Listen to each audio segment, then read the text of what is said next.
Yo, hi guys, and officially welcoming you to what is the Lifestyle series. It's a project I'm super passionate about. I've gone out and found some of the absolute living legends of our industry, people who inspire, who are at the top of their game. I think you're going to get a lot out of this because we're really going behind the scenes to meet the real people and uncover the experiences that make them who they are and what they bring to their craft. I think it's going to be epic. Go to the website, Cre8tive Hotels and Lifestyle, to sign up, and then let's go on the journey together. Please enjoy. Officially, big fat welcome to you. Thanks for being a part of this with me. Yeah, thank you. I guess the Lifestyle series, it's the first of many to come. I think there'll be more, and I'm just so grateful that you are happy to be a part of it with me and, you know, share this connection. Because I think there's definitely one here. What made you choose the gimlet drink out of interest? What's the backstory there? And cheers quickly to that. Yeah, absolutely. Because I'm loving it. Thank you so much. I'm glad that you can make them now. The gimlet, I love a classic cocktail, and it is from the 1900s. It looks fabulous in a beautiful glass. So it does. Thank you to your mama for these beautiful glasses. They're cool, aren't they? Cheers to mums. Yes. And when everyone's reaching for a martini and those really hard drinks, the gimlet is an equal counterpart, I think, with a little bit more sophistication, and it's gorgeous. So true. Gorgeous drink, yeah. I'm loving it. It's like sweet. It's got the lime cutting through, and then it's this beautiful dry gin. So well done. Watch out, I convert people. Yes. it's a good one. It probably tells me a little bit about, though, who you are, because you're not just cut from the same cloth as everyone else that goes before you. You're looking for a different way of potentially doing things or expressing yourself. And I might start by saying you are the principal at Woods Bagot. Yes. You are the regional interior design leader for the Australia Pacific region, which is a huge role, but I want to talk to you about how you got there and what decisions you've made across your journey. Sure. Do you, as a designer, like to follow the path that's gone before you, or is it a case of there's another option that you're always looking for? What's the vibe? Yeah, that's an interesting one. When I was at school and university and I did architecture, I was a very conscientious student. I always wanted to give my tutors what they wanted to. Oh my goodness. I was a good girl, in class at least. But I think with maturity, and I think there's a time that you have to do a really good apprenticeship, and I was lucky to have had that.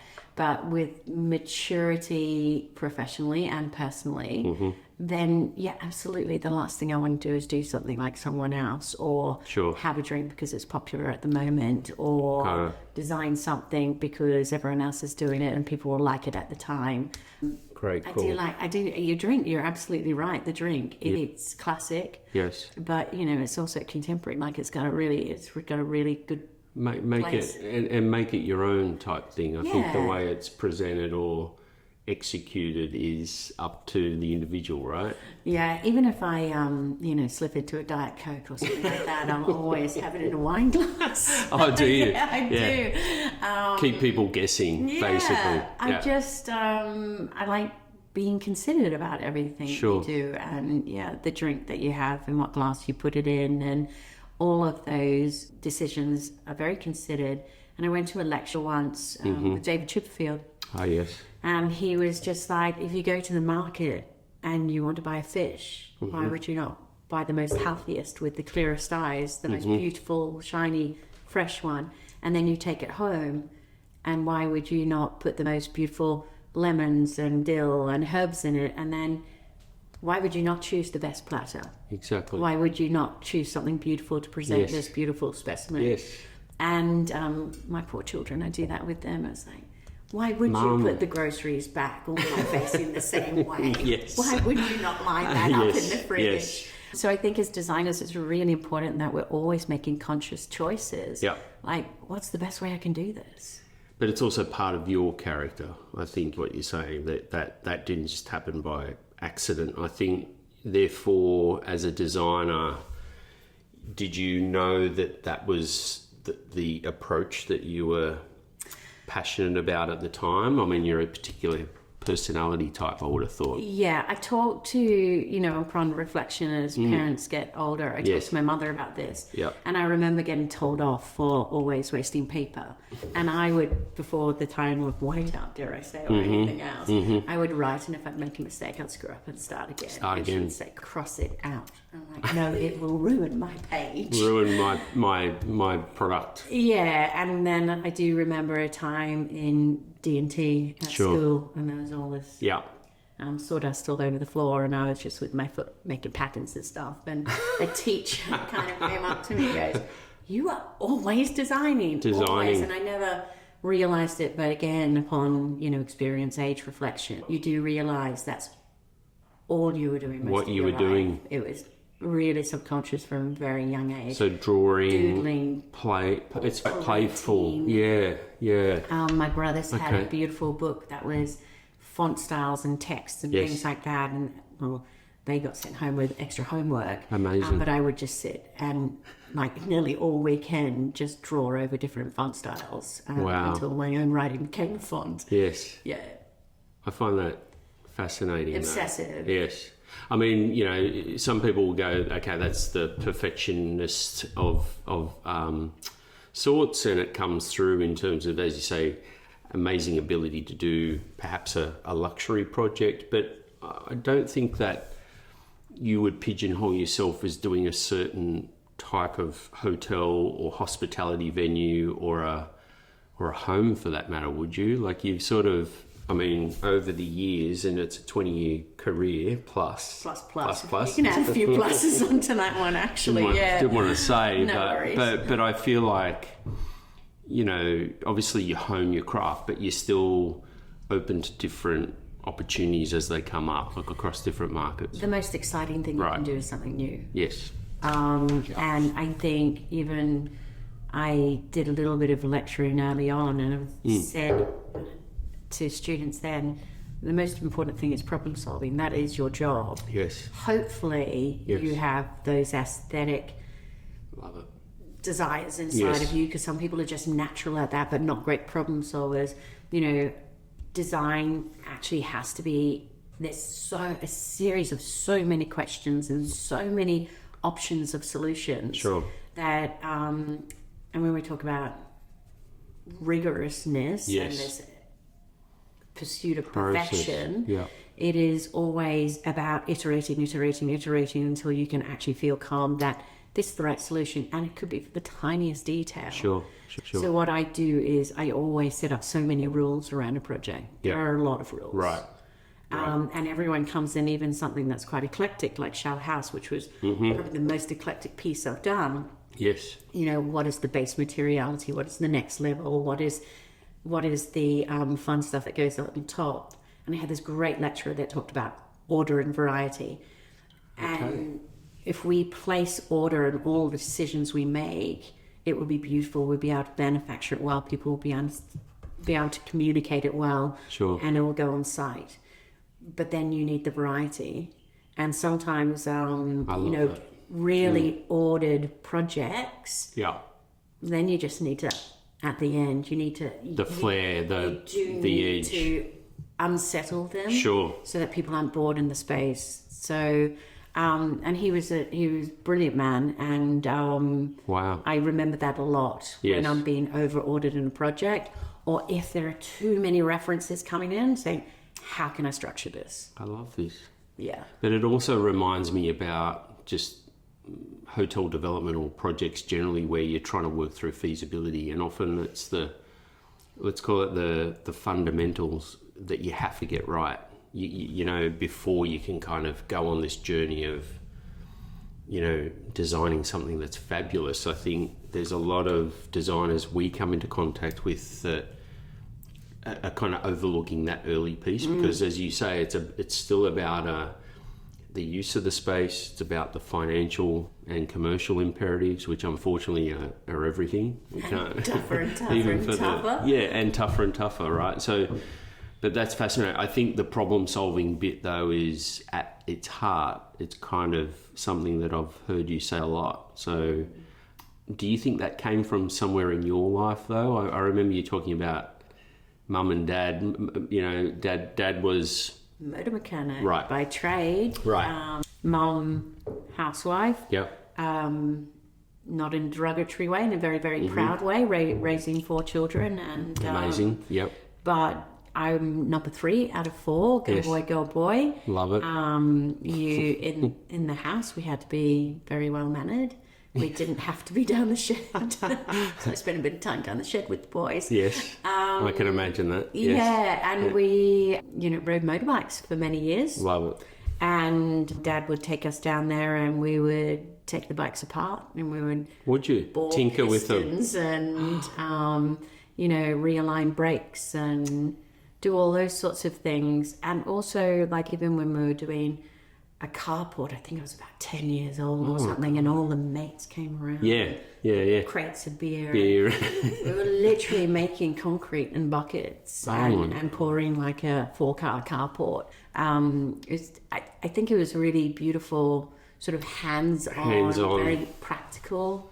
So I did my final art project at school and was actually welding because Dad had all the welding kits. Equipment at home. Yeah, and so I loved the idea of making, and I think with the mechanics, the way things went together was incredibly fascinating. Yeah. It's taken me a while through my career to see how that locks in. Sure. But component prefabrication, manufacturing off-site, how we actually build buildings with tolerances, it to me is fascinating, and how we can get a much better product, actually understanding the whole process. So it isn't actually, I would hope that our clients expect us to do something fabulous. Sure. Of course it's going to be beautiful. Of course it's going to be warm. That should be given. Yep. But the ability to, work to the budget, to be able to coordinate with all the teams, so your craftspeople are teams, obviously all your engineers and consultants, your client, and to be that team player to help formulate the vision that everyone's directed towards. There's a lot of moving parts, and I think that's where that curiosity comes in. I love going to say, if you've got a craftsperson like welding something beautiful, or like just going making something, you want to actually see them do it and understand what potentially goes into it. Yeah, and I hope this is something that we see more and more of. I know in the fashion industry, if you have pop-ups and people are putting, customizing things and insignias and things like that. Yeah. I think moving forward, dare I mention AI? But of course, creativity is going to be a big thing, and I love the help and craftsmanship. Yep. In interviews, so many people have asked me about trends. Yes. And I won't respond to trends ever. And I'll say, if there is anything, I'll say more craftsmanship. Yes. More permanence and longevity to what we're doing, which leans into the sustainability. We design things beautiful. We don't rip them out every 5 years. Yep. So like that stuff is super, super important. And I think going back to, the home life and mum and dad and all that kind of stuff, mum in the kitchen, preserving fruits and bottling and cutting and she did all that. All the preservatives, the jams, the fruits, the everything, pickling onions, and Dad in the shed or in the cars, or friends coming around making fence. A friend dug our swimming pool, for goodness sakes. My goodness. Yeah, so it was all about making. Yeah, so it was very... it does sound very wholesome, actually, but I think I'm incredibly impressed that, it also feels like an era gone by, right? And I grew up in a similar era where, the idea was you have a go at making it yourself first, or at least our parents perhaps, right? And when I look at what I do, my kids, they often go, they don't know what I do. They can't explain it to their friends. They're like, I think he's in hotels, but I can't really explain how it works. So it's sometimes it can become more of an academic process, right? And I don't want to move away from things getting built. That's the point, right? I think that is the goal. And the outcome. It's incredible to have things that you can actually see you can, drawing and sketching is all beautiful, and then you have that. Yep. And I never get, I was going to say I never get upset. I do get upset when things don't get built. Sure. But not overly, but you do understand the lessons that I've learned. I've had one recently that's not happening. Yep. And it was the most incredible experience with a great client team. And I think the product is beautiful.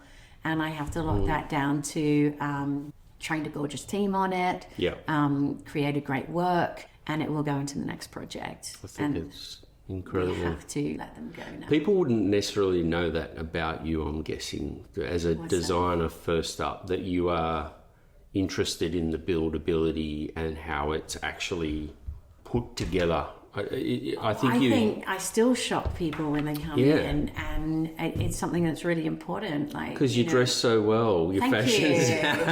Thank you. It's all about the aesthetic we and like the appearance. End product, but no, it's like so important. I think the process is great. So my own place in London, which rest in peace, recently sold. But I was in my early 30s, and I just came out of doing 2 of Norman Foster's houses. But this, the house was 5 bedrooms, 3 bathrooms, but it was all, the joinery came out of the Multaney factory. It was all pre-plumbed, pre-wired, acoustically lined. And so we did first fix finding it, and then we inserted it. We minimized time on site. We minimize defects. It's perfect when it comes on. And after 20 years, it still looks immaculate because it's furniture. It's not actually. And the 2 plasterboard walls in the house, I wish I made them out of joinery. Wow. And there's lots of ways, and we're not doing it as much here yet. And it, we had the day of transporting big bathroom pods. It's transporting air. It's not necessarily sustainable. There's a whole lot of constraints to that. But if you're looking at components where it gets pre-manufactured and it comes in, that's gold. Well, you're using your smarts, right? Like I go, as a designer, you've got access to all these people, but if you don't know how to put it together, and it's like there's a bit of street smart required to, like, okay, I know that guy can do this, but you kind of went to the next level. I mean, this is and our client, the incredible. Developer, everyone else benefits from it. Right. The builder, definitely, the contractor, that we get a great product. And we are using everyone's intelligence to its highest degree. And I love unlocking things like that. One thing I say I don't like doing is floors, walls, ceilings, and put furniture inside. Totally. Never a project will be that. No. It just won't. And this is why I didn't move from architecture to interiors. I did interiors first, and then said, I just don't feel comfortable with the floors, walls, and ceilings. Right. So that's why I did architecture. You studied architecture as well, and you went, there's an important layer and fundamentals here that I have to mesh the two together. I want to push out. I want to knock things down. I want to put skylights in. The services aren't working. I want to put them in walls where most people put them in ceilings. I want to find a different way to get... It's all about the vision narrative. Then it's finding ways to unlock it. Sure. It does take... you don't have to go do your architecture degree, but you have to work with a team or community of people to help you realize the vision. Whoever's got those skill sets. Have you had to tread on toes when you in your business? Do you feel like you have had to, or are you more collaborative? Because again, I would say that sometimes designers are known for, I would call it the ego, but I actually I don't get that impression from you as a person much at all. Like that. Everyone's got an ego, to be clear, but one thing I always say, and I always say it to the clients, is the ego should be in the project. The project should shine its light and its beauty on all of us once it's complete, and then we'll all be rewarded for it. It took me time to get to that. I think all young designers are very egotistical. I do say having children was one of the best things that happened to slap my ego into shape. Yeah, exactly. And it's ongoing, right? I guess as you have teenagers. They slap your ego around even more. Absolutely. But I think, there's always challenges, and talking about teenagers, how you talk to your child, or how I'm talking to young members of the team. Is if it's right for the building. And we're treating whomever it is that disagrees, with respect. We are protecting generally our client's best interest, the design's best interest, and we've got to say, I always say the hardest thing in our profession, this is absolutely, anyone asks me, is knowing when to back off.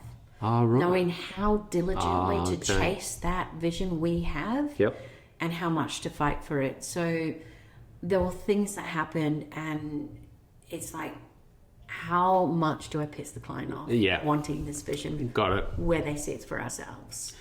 Yes. And what to fight for, what not. And I think that I'll take that to the grave, and I think even the best architects in the world would have the same thing. I think that's exactly right, is that ultimately we're not all going to get our own way. We're not artists. We're not doing one thing solely for the expression of the piece of art. Right. We're a collaborative group with a shared vision. Sure. But someone has to lead that vision. I agree. I do like it to be me. Yeah, you want to lead. You're a leader.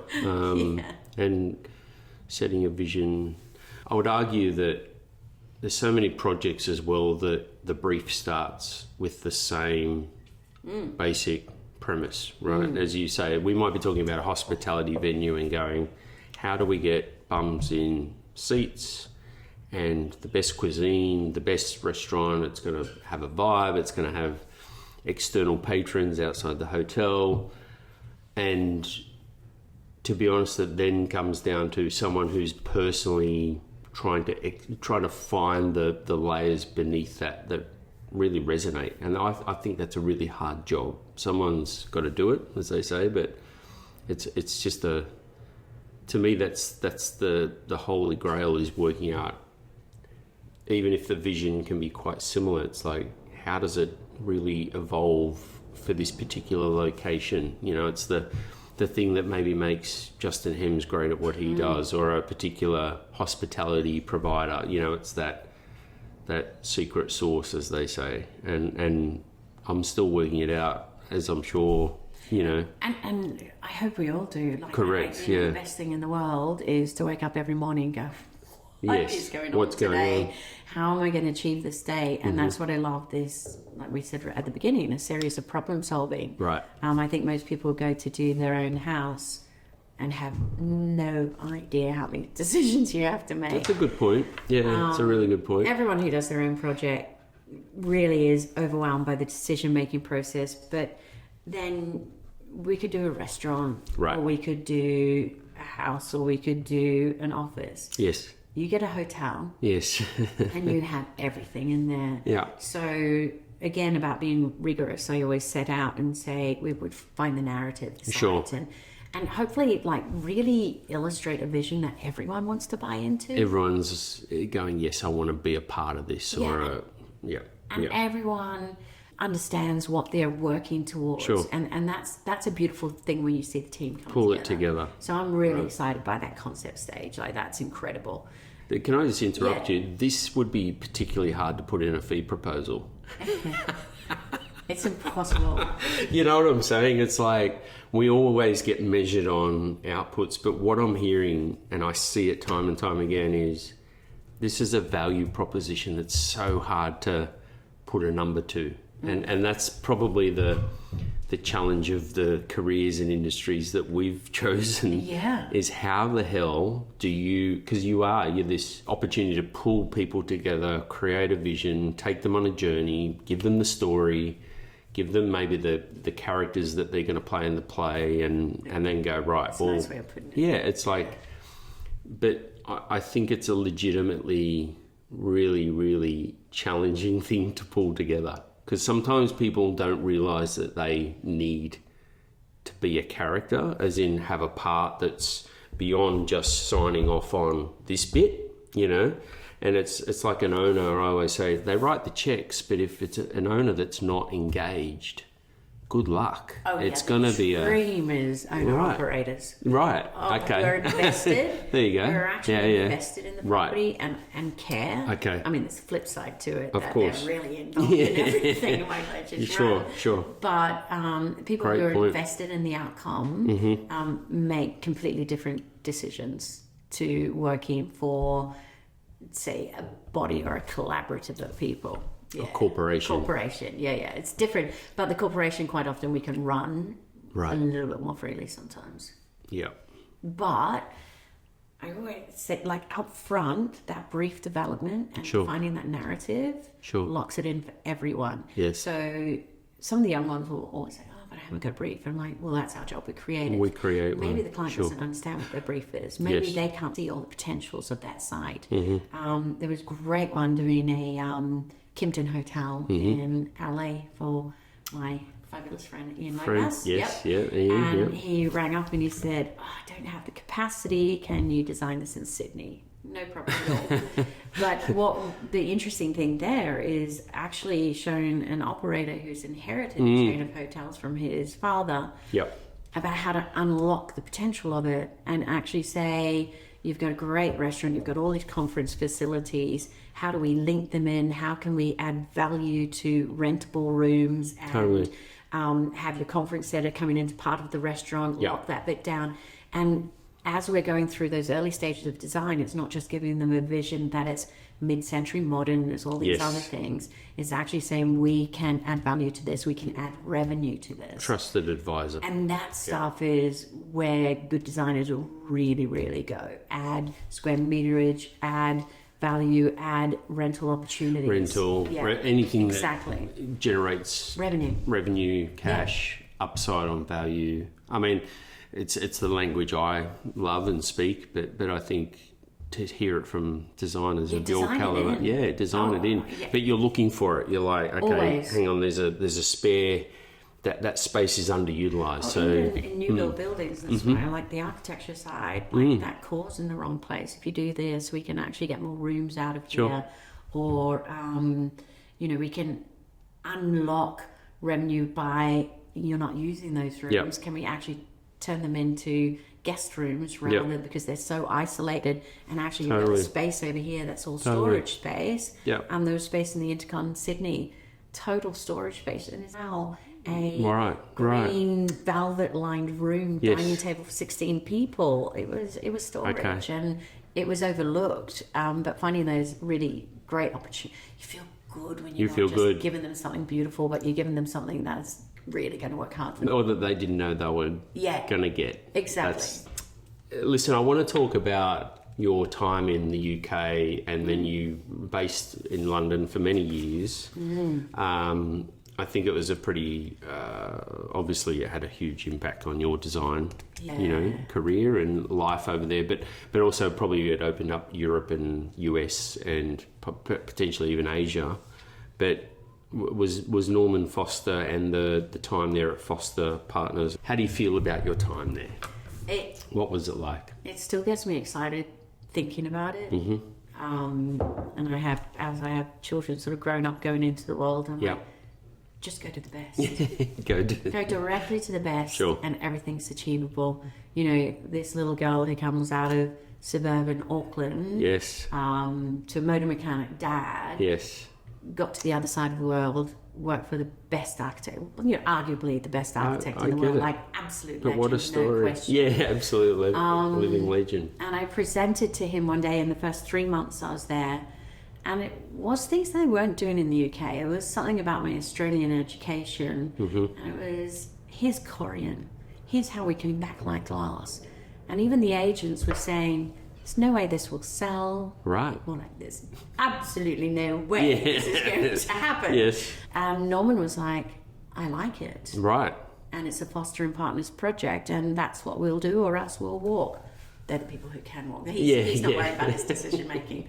And then I went back to my desk one day, and it was all packed up. I thought I might have been fired, but he moved me next to him, and then I spent nearly 10 years working on his private projects. Goodness. Yeah. So that was a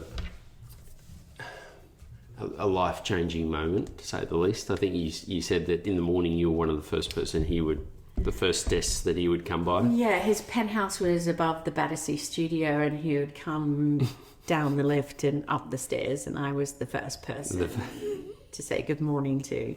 So that was quite challenging. You made sure you were always there, no matter, even if you were out partying till 2 o'clock in the morning. Exactly. You were there. You were there. And it was look, I feel so privileged that I got that experience. A journalist once said to me, you do have to realize that you're the first generation knowingly working for a living legend. Right. And that locked it in very quickly for me. And then, did his house in the south of France and his ski apartment in St. Moritz. Wow. That was special because flew in and out on private jet on that one. Yeah. But it's frightening. It sounds very glamorous, but to be in a tin can with Norman Foster, you would take every file, everything. I mean, he's so sharp and so incredible, and you had to respond. You had to be on your game. And for a fairly chatty person, you learned not to say a word unless it was intelligent. Okay. Yeah. Like the... Pick your moments type thing. Yeah, and I think even with design, what is important, bring everything down to the essential. Sure. He would expect that of you. Right. He would expect you to be committed, diligent, bring forward ideas, challenge him. He was really? Open to challenge. Absolutely. That's fascinating. Why did these work? Why did they not work? He would send through, say, 10 sketches at only one time of one junction detail. Yep. And then you would test it, whether it's 3D modeling, the model shop, whatever, and go back and say, I like this one for these reasons. He might say, can I choose two? What are the implications if I make that choice? So it was an incredible iterative project that really taught you that every one of those details is so important. Every detail counts. So much, yeah. Okay. Can I ask do you think he treated you any differently as a woman? And was that ever apparent to you, so to speak? No one's ever asked me that question. I just think it's a really... Because it sounds like, and I'm just, based on how you've just described that process, is that he's just going, he's a brilliant designer. I want to bring through... I'm challenging Tracey, but I want her to be the best she is at what she does. I seriously think he just sees design. I don't think he sees gender yeah, at all. Yeah. He is so focused. Isn't that wonderful, though? Focused, and I've never seen anyone unlock problems. Sure. Have so many iterations, and the gender question never. It did raise itself at Foster's, no question. Sure. But with him, no, not at all. And working with, I guess at the time you were sort of still learning and you were being tested. Did you ever have days where you're like, I can't do this, I'm out of my depth, like, what the fuck am I doing here?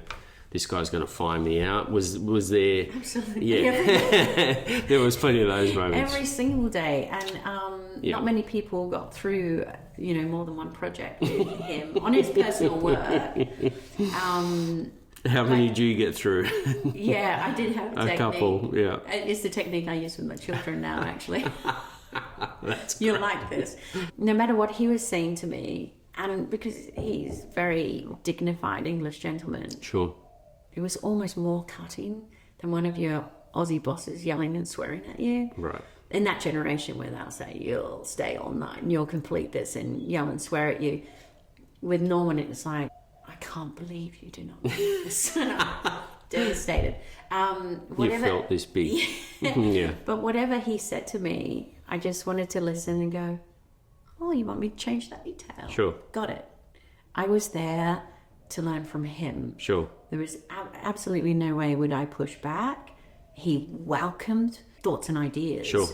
But, he was incredible. And one time he said to me, why am I so far in front of you? I'm running multiple projects. You're running one house. And it's like, you're 30 years older and you're a genius. Sure. You're incredible. I would take any criticism from him because... And actually, I was listening to something on the way over here, and it was Gordon Ramsay. Yes. And he goes, take the criticism. Sure. Get told off. Yeah. He goes, telling off is fucking good, you know. Of course he would. But it's right. Norman could say anything to me. I had so much respect. And I'm like, I'm learning. Yeah. Although I was bright-eyed, and I'm like, I'm learning. And that's all that mattered. Yeah. It was great.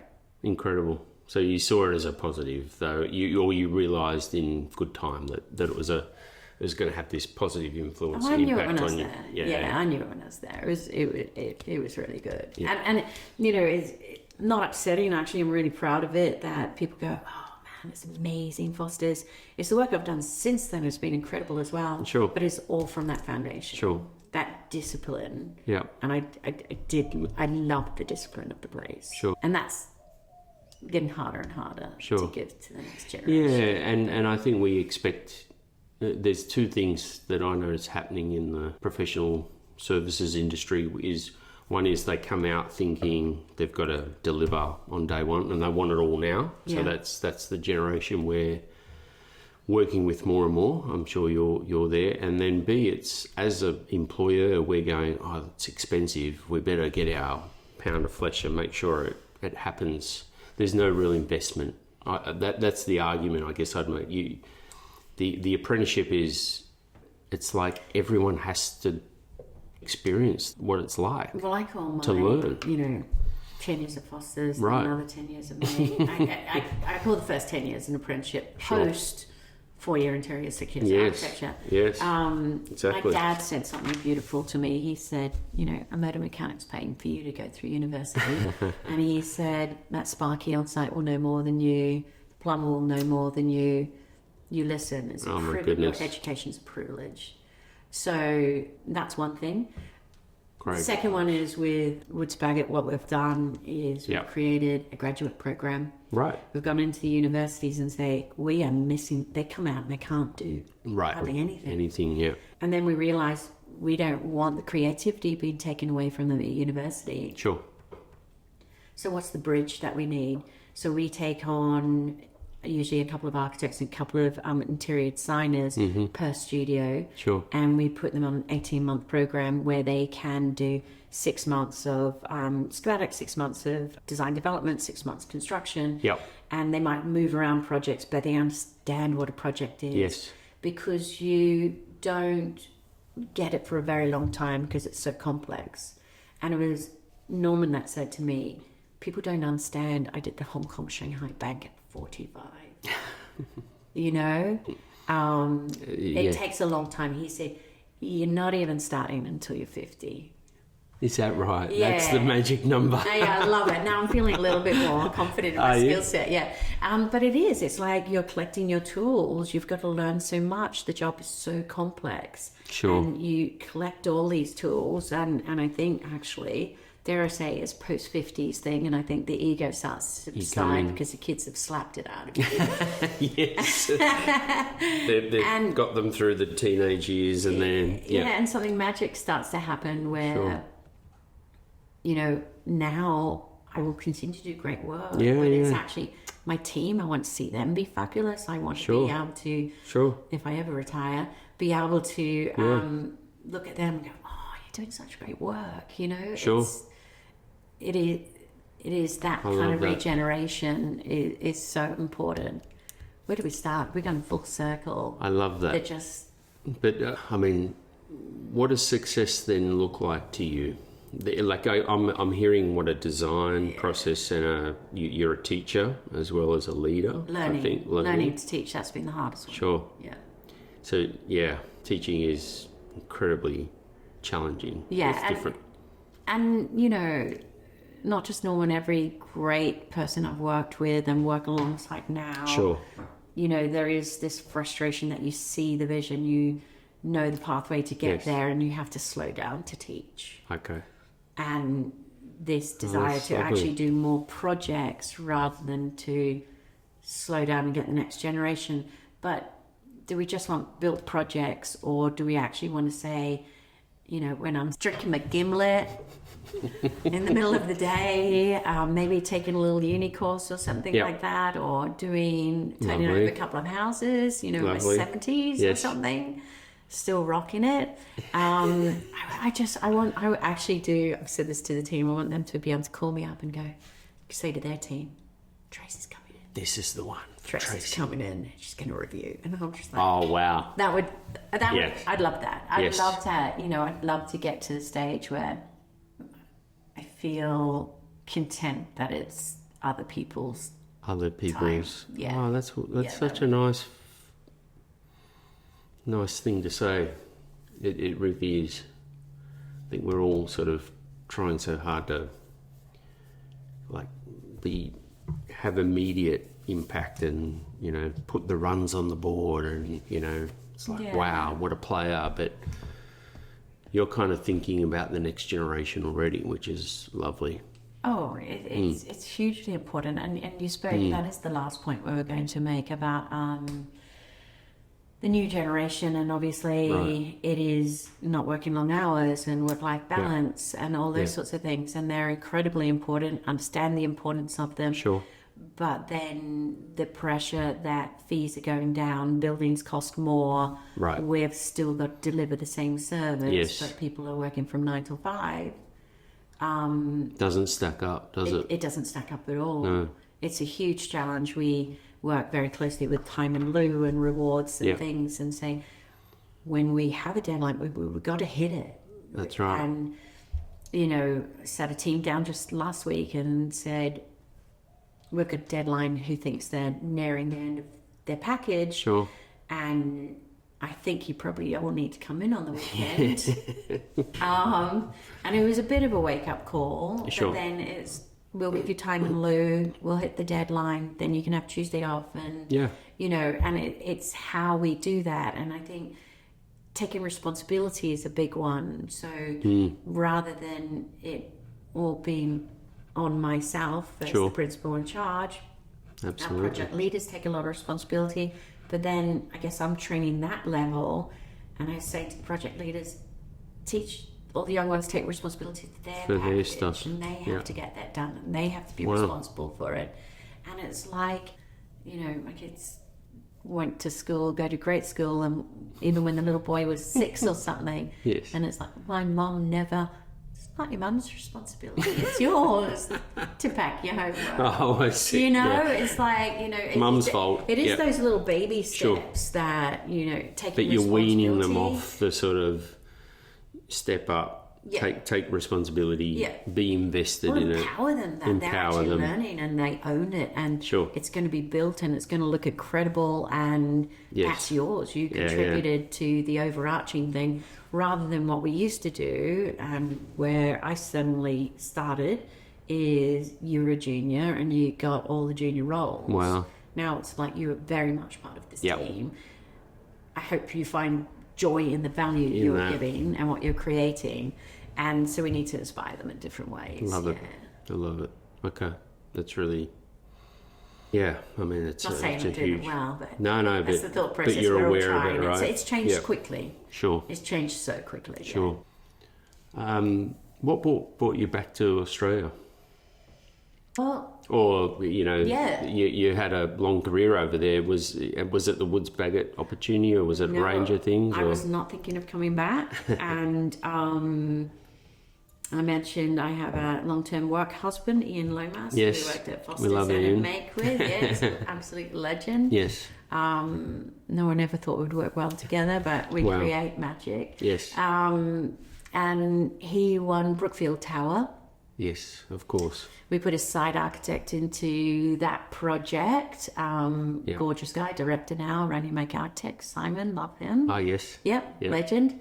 Used to hand me down my kids' clothes to his kids. That's how much of a family it is. So he came out to run that project, and then we won the Capella, the Lands Office, and the Education Office. And Ian texted me and said, "Pack your bags. let's set up a studio in Australia, in Sydney." Yes. And so I went to Kate Shuttleworth, who was a breakaway from Foster and Partners and founder of Make. And I said, "I think I'm going back home with Ian." And he said, "Well, you better win a job." And I won the Interiors for Opera Residences as an international competition. Wow. So it was, as I understand, all the big players. Yes. Incredible. Obviously anonymous, and they didn't realise they were bringing me home. Bringing you home. Yeah. So at that stage, we had the, incredibly important historic hotel project. Yes. A tower, in the commercial tower in the city. Yep. And what remains still one of the highest selling residential products. Sure. Yeah. Incredible. So it was a reason to come back. It's incredible. Yeah. Let's change tact. When you go travelling, And I guess there's two parts to this. One is maybe on your own, one is with the kids. Where do you go? What do you want to see? And where do you stay? Are you always working in the sense, a bit like all these hotel tragics like ourselves, looking for hotels that would teach us something that's a bit unique? Or are you looking for downtime, chill, amazing? I'm not a downtime chill. No. No. I love what someone said recently, that we're all looking for different experiences. So even the most financially independent people might be going to really awesome resorts. Yes. But then they'll still, go camping. Yes. Because they're looking for something different. Yes. I'm not so good at the camping. You're gonna have to try that. It's all right. It's all good. I'm traveling with my kids generally, or family. Yes. A hotel per night. Yeah. Like I'll move them and move them. Really? Yes, I can. Oh my God. And it's fun. It's great. Mum, No, again. they're fabulous. Yeah. They love it too. Okay. Yeah. It's a big Experience adventure. Different things. Yeah. Is if you're in Paris for 5 nights, is like go to different districts, Yes. go to different hotels. Love it. I'm really interested in people and place and how things make you feel. Sure. Rather than decor. Like I wouldn't go, oh, this is the newest. No. I'm a founding member at Soho. I do love the Soho houses. I go to them a lot. Yeah. I do like little unique one-offs. Sure. Little boutiques that maybe is still up and coming, people haven't heard of yet. Owner-operators. Owner-operators, I like those special gems. I think they're incredible. Mm-hmm. You learn a lot from a small project, don't you, that often feels like it can translate trends, across boundaries. Del Malvaro, Yes. global design director, and myself, we were just looking through a presentation he's going to make tomorrow. Yeah. And it was about from his small house to the Ivy to then Central Station. Yes. And now what we do for the presentation is Mirbeck 55 Pit. Sure. And the knowledge thread that runs through it. Sure. And it is really incredible. Okay. Dom, Ian and myself, we all believe that you need to work on small projects. Yes. You need to actually understand the whole project, and it takes as much design and detail as a large one. Just the large ones, your mistakes roll out. I feel like that is so true with everything I've seen and experienced from a project side. And then I'll go one step further and say that there's now a theme almost with every hotel that you are commissioned on or we work on, that it is going to be so unique and so different and so not cut from, the mold, that you're kind of starting from scratch all over again. So even if you get this, here's a brief for a XYZ hotel, Hilton, Sheraton, Marriott, you think it's not the same anymore. Thank goodness. Thank goodness. And even 100%. the chains want to stop it. And even the chains. Correct. And that's the diversification I love of those it. brands. Yeah. Is so important. I remember going to a training seminar with Marriott. And Sure. they just went, at that time, 6 years ago. Sure. They're like, we've got 33 brands. Right. But if an owner comes and they want it to be operated by Marriott, and it's very different, that's our 34th. And we'll keep on doing it to make them individual. But then if we have a developer that says, I like that and I want that, Correct. fine, you can be part of that brand. Yeah, you can bring the bit of this and a bit of that and make it work, right? I think, yeah.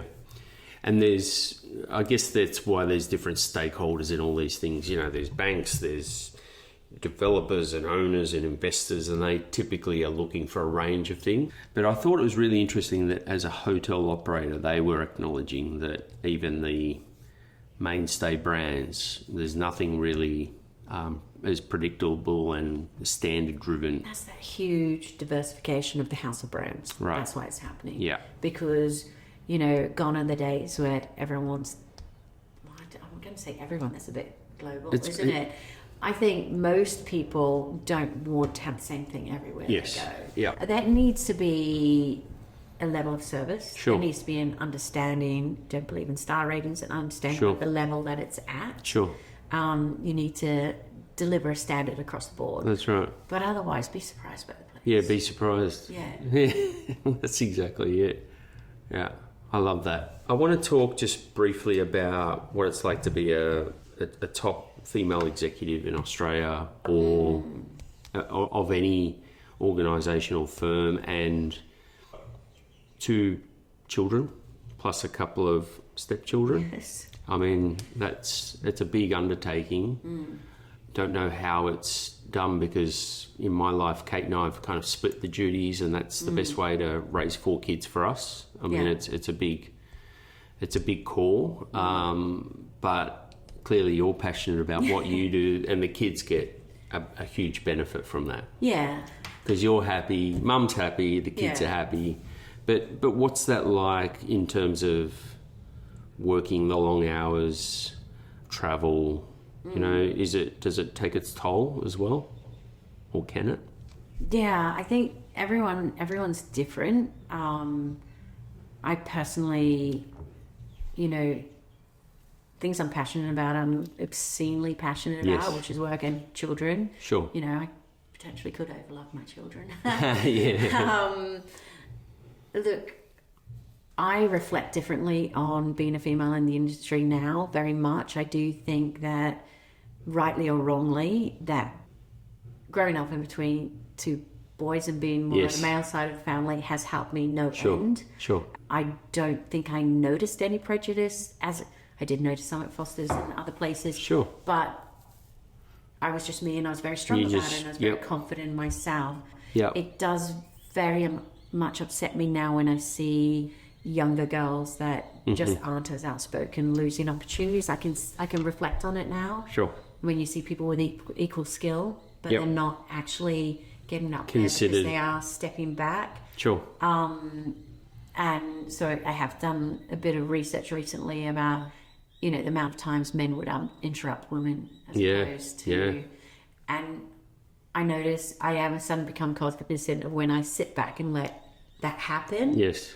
But quite often women do sit back and they stay back. Right. So it's something I'm passionate about, but then, you know, it's not something I'm going to champion in that when I was in university, I wouldn't do women in construction, because I'm like, sure, until you do gays in construction, blacks in construction, you know, what, just let everyone be fabulous. Let's just be good. Yep. And but now I'm very aware of ensuring that the unconscious bias doesn't happen. Right. I don't think most people don't choose to be biased, but there is an unconscious bias, and there is more interruption, and there is all of that. But I don't think I noticed it as I went through, because I have a naturally strong personality, and that has certainly helped me in this industry. Yes.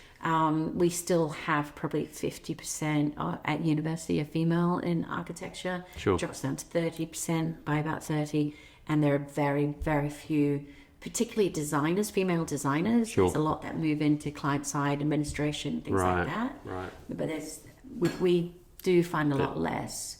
So I think where I would hope I would make a difference is that, I've been a single mom for a long time. It's a lot of juggle, but it's achievable, and ebbs and flows come when you're at home or at work, and work long hours and around the kids, and now around teams. I like to be there with my teams on the weekend, so even on the weekend I was in with them. Sure. I said to my kids, they need me at the moment. Yeah. You guys do your thing. So it is a juggle, but I think we all just have to be kind of true to ourselves, respectful of each other. Sure. And I think that's what I do love about the new generation. We are finding a much more respectful path forward. Sure. Yeah. And sometimes, you know, that's harder on us oldies, because, you know, I'm very used to just working 16, 18 hours a day and grafting it. You just get on with it. But that's not an expectation we can have. I'm trying to stop that myself, but I can't put down the pen. I cannot put down the pen. I've heard you're a hardworking individual. Literally excited by it. Yeah. Generally, I say to the kids that when I'm drawing, it's like an endorphin rush. I can actually feel myself falling in love with what I'm drawing. Oh, fantastic. So it's incredibly intoxicating. Oh, wow. Yeah, it's exercise for some people, or whatever. It's a... And the kids will go to bed and like, are you drawing tonight, Mum? And I'm like, really? Here I am. And they're like, okay, that's fine. Yep. So they know I'm going to be happy if I'm not drawing. That's great. Yeah. It's great. It's a really nice way of putting it, though. I don't think there's a lot of people in the world that have worked out that that's their gift and their thing and their passion and purpose. So I think it's remarkable. I think I meet a lot of designers or architects, and it seems to be there's a trait there that they really believe the world's better because of that. They're kind of working on a project that's got meaning. Yeah, there's sense of purpose. And purpose, right? Absolutely. So it must be something ingrained in us as humans. I think so. Right back from, caveman days. Totally. I think actually the ability, to make fire, probably off a wheel. I'm sure it goes back to then. There's something exhilarating about creating. No, it's really, and the thing I would also just mention is that I have a similar passion for design, but it's a tool that comes from the opposite side of the equation, not having drawn it, put it together, but as you explained earlier, using it as a way to problem solve on a project. And I think I'm constantly learning from that. So the more I can it feels like a partnership or a symbiotic relationship with a designer where we're getting the best out of each other. Yeah, I think a lot of people don't realise that they are designing just because it doesn't have an aesthetic or build outcome.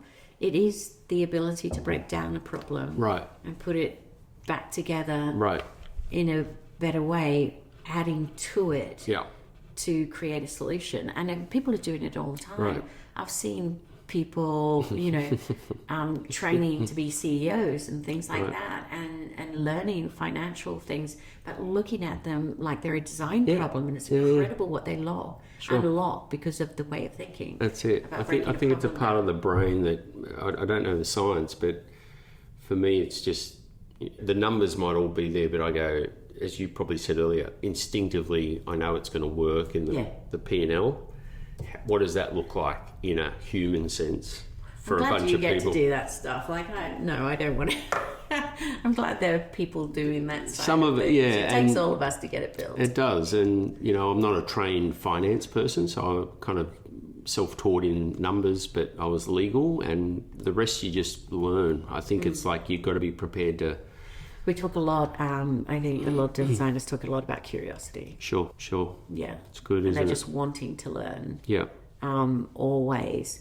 And that goes back to the Gordon Ramsay podcast. He's just like, listen, learn, take your talent off as being professional, not personal. Sure. And I'm like, yeah, that's good. And I think actually that probably sums up a lot of my experience as well. I just really want to be a sponge, soak it up, be curious, seek alternative answers, and create beautiful things. The thing that I've noticed though about everything you've spoken about, it's not just about one project that defines you or one venue or house that you've built. I go, which I find lovely, a bit unexpected for this conversation, is that we're not just talking about a resume of projects and here's my CV, and this wasn't designed to be that anyway. But I think people can very quickly default to, well, who I am is what I did over there, and it's like you're forward looking. You're actually looking at what you're doing today and tomorrow, not necessarily you're going, this is kind of the journey, but I'm not defined by that. No. It's kind of setting me up for the 50s and the 60s and the 70s and the 80s. Keep going. I love it. I think it's a lovely thought. The last thing I thought I might just, because we've kind of answered things like, what are you going to be doing when you're grey-haired and retired? I love that. You're going to come back and reve the team and keep working. Keep working. I love it. I can't imagine not ever working. Yeah. And I think that keeps us all, purpose and meaning.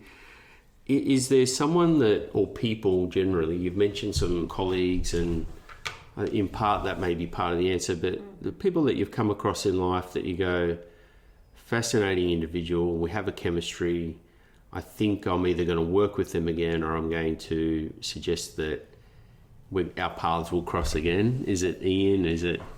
Oh, look, there's probably several. I can't not see Ian in the future. Sure. Whether we both end up working in London together or we continue to work globally, sure. There's a synergy and a mutual respect that creates incredible things. Sure. And I think we both feel emotionally supported by each other, as well as elevate each other professionally. Dom Alvaro, absolute legend. I always say he never did the big overseas thing. Sure. But Italian blood runs through his vein and it pours into his pen, and I really love working with him. I think that's beautiful.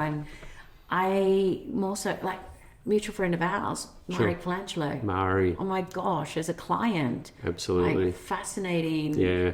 How so she smart, navigates isn't she? and puts things together and makes us feel at ease about our place in the project. Yep.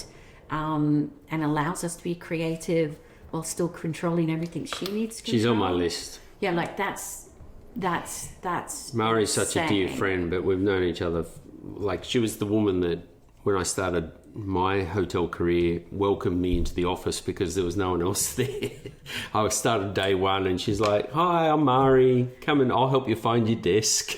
It was such a lovely day one. And that was stepping into the world of, Mirvac Hotels, I don't know, 18, 20 years ago, something. And it was, but her and I have sort of watched each other's careers unfold, and I've always had this admiration for who she is, how she does it.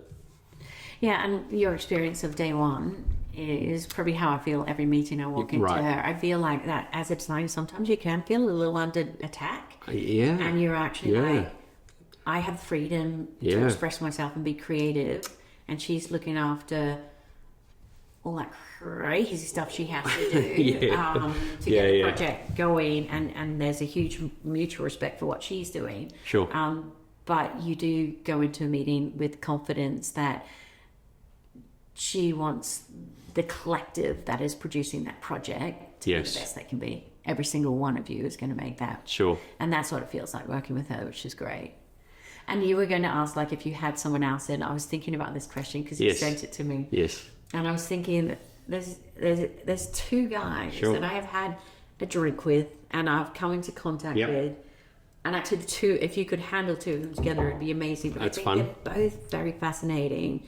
Is Tom Gibson and Michael Simpson from CBRE. Yep. Like, the two of them together bounce off each other. Sure. And I can't understand everything they're talking about because they're really into their business. Yeah. But I love that side, and that's why at AHICE, if I kind of miss a little bit of the design thing, I love to hear all that. Yeah. How the projects go together, and understanding we're a little part of that. And I find the two of them fascinating. They're also just like finger on the pulse. Anything that's happening, they can just literally They're way more immediate than us. Yeah. Everything that's happening. So love those ideas. I put them on the list. I'd love to talk to them. I don't have anything else to ask because I think it was incredibly honest and transparent, and you're an amazing speaker. You should do more of this. Thank you. Because I think, but you're also a bit of a teacher. I think the comments you made feel like they matter to me. Like, I think if I was a young person hearing them, I'd be like, fuck man, she's all over this shit. She's got her shit together. We're trying. But in a, not in a big ego, you're very easy to kind of chat to. So thank you for doing this. Oh, it's an absolute pleasure. It's been fun, hasn't it? Yeah, and the gimlet was awesome. Yeah. We'll do it again. Okay, thank you. Thank you.